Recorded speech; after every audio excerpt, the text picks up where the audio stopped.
আসসালামু আলাইকুম। দীর্ঘমেয়াদী অর্থায়নের আরো একটি বেসিক ক্লাসে সকলকে স্বাগতম। আমরা এখন কারেন্ট ইল্ড অর্থাৎ চলতি বন্ডের আয় এবং শেয়ারের মূল্য বা ভ্যালু অফ শেয়ার কিভাবে নির্ণয় করতে হয় বা এর বেসিক ফর্মুলা কি খুব ভালোভাবে শেখাবো ইনশাআল্লাহ। তাহলে আমরা শুরু করি। প্রথমে আমরা কারেন্ট ইল্ড বা চলতি বন্ডের আয়, current yield CY, current yield এর ফর্মুলাটি বড় হাতের আই কে আমরা এস ভি দ্বারা ভাগ করব ইনটু 100 দিলে ভালো হয়। অর্থাৎ কারেন্ট ইল্ড কে I divided by S V into 100। I মানে আমরা জানি অ্যামাউন্ট অফ ইন্টারেস্ট অর্থাৎ সুদের পরিমাণ। মনে রাখবা ফেস ভ্যালু বা ম্যাচুরিটি ভ্যালুর সাথে যদি কুপন সুদের হার গুণ করি, অর্থাৎ এই বড় হাতের আইটা আমরা কিভাবে পাবো, ফেস ভ্যালু বা ম্যাচুরিটি ভ্যালুর সাথে কুপন রেট দিয়ে গুণ করলেই পাওয়া যাবে।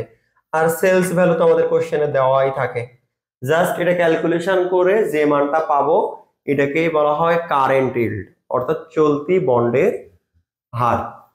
ওকে ফাইন, আমরা কারেন্ট ইল্ড শিখেছি। এখন আমাদের শেয়ারের মূল্য P0 দ্বারা প্রকাশ করা হয়। এই শেয়ারের মূল্যের ফর্মুলাটা কি? উপরে আমরা D1 লিখি আর নিচে KE মাইনাস জি।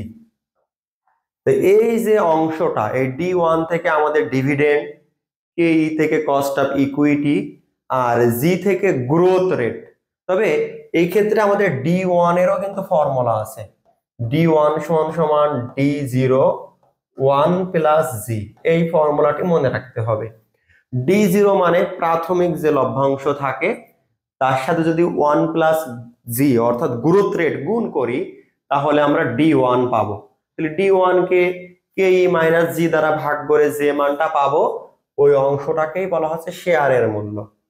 তা আশা করি তোমরা খুব সহজেই বুঝেছো যে কারেন্ট ইল্ড বা শেয়ারের মূল্য আমরা কিভাবে নির্ণয় করতে পারি বা এর ফর্মুলাটা কি। এরপরও যদি সমস্যা হয় অবশ্যই জানাবা। ইনশাআল্লাহ দেখা হবে আগামী কোনো ক্লাসে। আসসালামু আলাইকুম।